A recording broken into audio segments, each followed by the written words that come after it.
من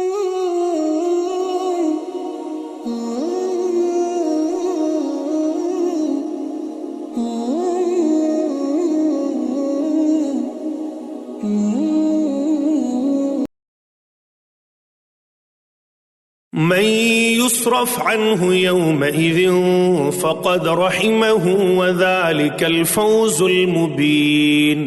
جس شخص سے اس روز وہ عذاب ہٹا دیا جائے تو اس پر اللہ نے بڑا رحم کیا، اور یہ صریح کامیابی ہے۔ وَإِن يَمْسَسْكَ اللَّهُ بِضُرٍّ فَلَا كَاشِفَ لَهُ إِلَّا هُوَ وَإِن يَمْسَسْكَ بِخَيْرٍ فَهُوَ عَلَى كُلِّ شَيْءٍ قَدِيرٌ۔ اور اگر تجھ کو اللہ تعالیٰ کوئی تکلیف پہنچائے تو اس کا دور کرنے والا سوائے اللہ تعالیٰ کے اور کوئی نہیں، اور اگر تجھ کو اللہ تعالیٰ کوئی نفع پہنچائے تو وہ ہر چیز پر پوری قدرت رکھنے والا ہے۔ وَهُوَ الْقَاهِرُ فَوْقَ عِبَادِهِ وَهُوَ الْحَكِيمُ الْخَبِيرُ۔ اور وہی اللہ اپنے بندوں کے اوپر غالب ہے، برتر ہے، اور وہی بڑی حکمت والا اور پوری خبر رکھنے والا ہے۔ قُلْ أَيُّ شَيْءٍ أَكْبَرُ شَهَادَةً قُلِ اللَّهُ شَهِيدٌ بَيْنِي وَبَيْنَكُمْ وَأُوحِيَ إِلَيَّ هَذَا الْقُرْآنُ لِأُنذِرَكُمْ بِهِ وَمَنْ بَلَغَ أَإِنَّكُمْ لَتَشْهَدُونَ أَنَّ مَعَ اللَّهِ آلِهَةً أُخْرَى قُلْ لَا أَشْهَدُ قُلْ إِنَّمَا هُوَ إِلَٰهٌ وَاحِدٌ وَإِنَّنِي بَرِيءٌ مِّمَّا تُشْرِكُونَ۔ آپ کہہ دیجئے کہ سب سے بڑی چیز گواہی دینے کے لیے کون ہے؟ آپ کہیے کہ میرے اور تمہارے درمیان اللہ گواہ ہے، اور میرے پاس یہ قرآن بطور وحی کے بھیجا گیا ہے تاکہ میں اس قرآن کے ذریعے سے تم کو اور جس جس کو یہ قرآن پہنچے ان سب کو ڈراؤں۔ کیا تم سچ مچ یہی گواہی دو گے کہ اللہ تعالیٰ کے سوا کچھ اور معبود بھی ہیں؟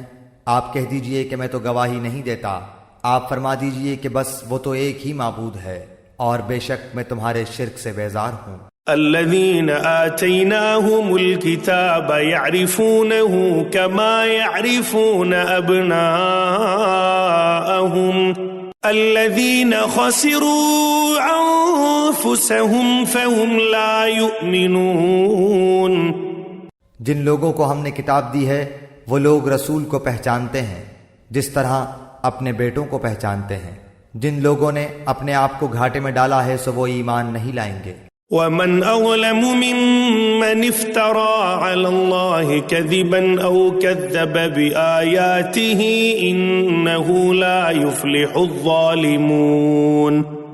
اور اس سے زیادہ بے انصاف کون ہوگا جو اللہ تعالیٰ پر جھوٹ بہتان باندھے یا اللہ کی آیات کو جھوٹا بتلائے؟ ایسے بے انصافوں کو کامیابی نہ ہوگی۔ وَيَوْمَ نَحْشُرُهُمْ جَمِيعًا ثُمَّ نَقُولُ لِلَّذِينَ أَشْرَكُوا أَيْنَ شُرَكَاؤُكُمُ الَّذِينَ كُنتُمْ تَزْعُمُونَ۔ اور وہ وقت بھی یاد کرنے کے قابل ہے جس روز ہم ان تمام خلائق کو جمع کریں گے، پھر ہم مشرکین سے کہیں گے کہ تمہارے وہ شرکا جن کے معبود ہونے کا تم دعویٰ کرتے تھے کہاں گئے؟ ثم لم تكن فتنتهم إلا أن قالوا والله ربنا ما كنا مشركين۔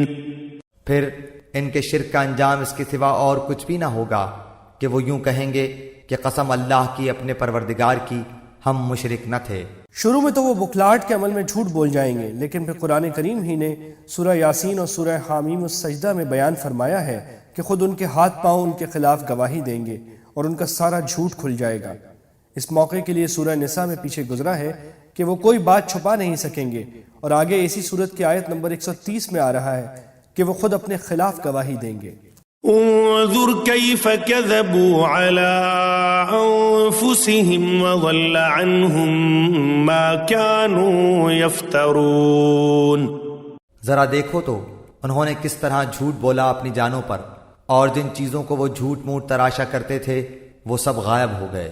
ومنهم من يستمع إليك وجعلنا على قلوبهم أكنة أن يفقهوه وفي آذانهم وقرا وإن يروا كل آية لا يؤمنوا بها حتى إذا جاءوك يجادلونك يقول الذين كفروا إن هذا إلا أساطير الأولين. اور ان میں بعض ایسے ہیں کہ آپ کی طرف کان لگاتے ہیں اور ہم نے ان کے دلوں پر پردہ ڈال رکھا ہے اس سے کہ وہ اس کو سمجھیں، اور ان کے کانوں میں ڈاٹ دے رکھی ہے، اور اگر وہ لوگ تمام دلائل کو دیکھ لیں تو بھی ان پر کبھی ایمان نہ لائیں، یہاں تک کہ جب یہ لوگ آپ کے پاس آتے ہیں تو آپ سے خواہ مخواہ جھگڑتے ہیں۔ یہ لوگ جو کافر ہیں یوں کہتے ہیں کہ یہ تو کچھ بھی نہیں، صرف بے سند باتیں ہیں جو پہلوں سے چلی آ رہی ہیں۔ وهم ينهون عنه وينأون عنه وإن يهلكون إلا أنفسهم وما يشعرون. اور یہ لوگ اس سے دوسروں کو بھی روکتے ہیں اور خود بھی اس سے دور دور رہتے ہیں، اور یہ لوگ اپنے ہی کو تباہ کر رہے ہیں اور کچھ خبر نہیں رکھتے۔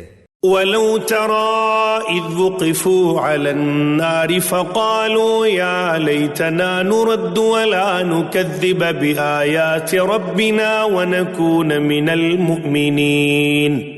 اور اگر آپ اس وقت دیکھیں جب کہ یہ دوزخ کے پاس کھڑے کیے جائیں تو کہیں گے ہائے کیا اچھی بات ہو کہ ہم پھر واپس بھیج دیے جائیں، اور اگر ایسا ہو جائے تو ہم اپنے رب کی آیات کو جھوٹا نہ بتلائیں اور ہم ایمان والوں میں سے ہو جائیں۔ بل بدا لهم ما كانوا يخفون من قبل ولو ردوا لعادوا لما نهوا عنه وإنهم لكاذبون. بلکہ جس چیز کو اس کے قبل چھپایا کرتے تھے وہ ان کے سامنے آ گئی ہے، اور اگر یہ لوگ پھر واپس بھیج دیے جائیں تب بھی یہ وہی کام کریں گے جس سے ان کو منع کیا گیا تھا، اور یقیناً یہ بالکل جھوٹے ہیں۔ وقالوا إن هي إلا حياتنا الدنيا وما نحن بمبعوثين. اور یہ کہتے ہیں کہ صرف یہی دنیاوی زندگی ہماری زندگی ہے اور ہم زندہ نہ کیے جائیں گے۔ ولو ترى إذ وقفوا على ربهم قال أليس هذا بالحق قالوا بلى وربنا قال فذوقوا العذاب بما كنتم تكفرون. اور اگر آپ اس وقت دیکھیں جب یہ اپنے رب کے سامنے کھڑے کیے جائیں گے، اللہ فرمائے گا کہ کیا یہ امر واقعی نہیں ہے؟ وہ کہیں گے بے شک، قسم اپنے رب کی۔ اللہ تعالیٰ فرمائے گا تو اب اپنے کفر کے عوض عذاب چکھو۔ قد خسر الذين كذبوا بلقاء الله حتى إذا جاءتهم الساعة بغتة قالوا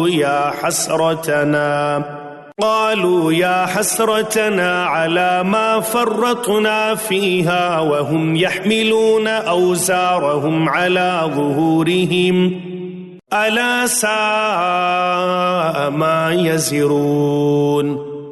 بے شک خسارہ میں پڑے وہ لوگ جنہوں نے اللہ سے ملنے کی تکذیب کی، یہاں تک کہ جب وہ معین وقت ان پر دفتن آ پہنچے گا کہیں گے کہ ہائے افسوس ہماری کوتاہی پر جو اس کے بارے میں ہوئی، اور حالت ان کی یہ ہوگی کہ وہ اپنے بار اپنی پیٹھوں پر لادے ہوں گے۔ خوب سن لو کہ بری ہوگی وہ چیز جس کو وہ لادیں گے۔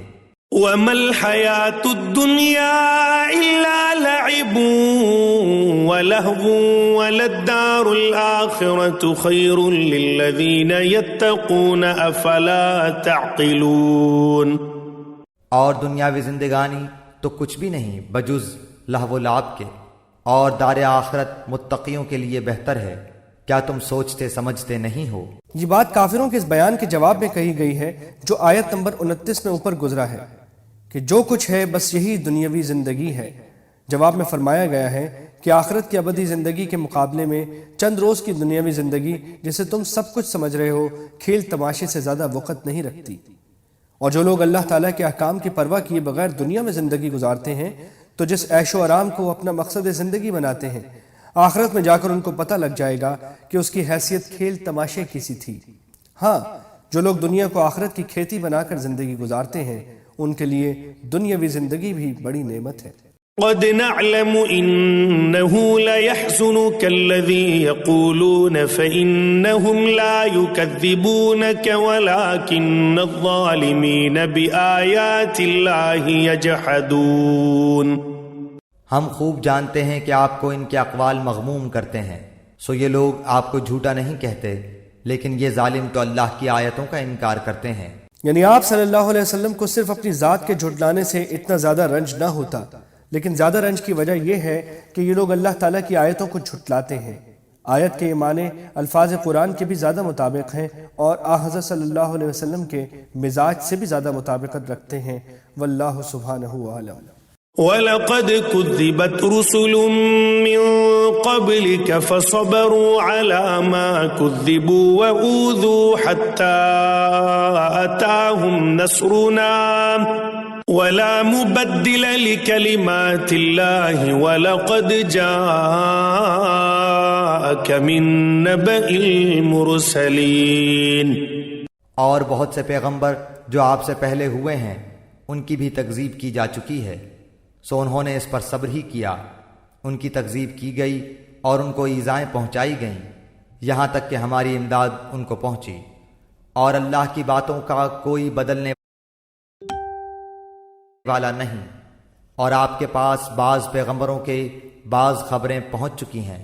وَإِن كَانَ كَبُرَ عَلَيْكَ إِعْرَاضُهُمْ فَإِنِ اسْتَطَعْتَ أَن تَبْتَغِيَ نَفَقًا فِي الْأَرْضِ أَوْ سُلَّمًا فِي السَّمَاءِ فَتَأْتِيَهُم بِآيَةٍ وَلَوْ شَاءَ اللَّهُ لَجَمَعَهُمْ عَلَى الْهُدَى فَلَا تَكُونَنَّ مِنَ الْجَاهِلِينَ۔ اور اگر آپ کو ان کا اعراض گراں گزرتا ہے تو اگر آپ کو یہ قدرت ہے کہ زمین میں کوئی سرنگ یا آسمان میں کوئی سیڑھی ڈھونڈ لو، پھر کوئی معجزہ لے آؤ تو کرو، اور اگر اللہ کو منظور ہوتا تو ان سب کو راہ راست پر جمع کر دیتا، سو آپ نادانوں میں سے نہ ہو جائیے۔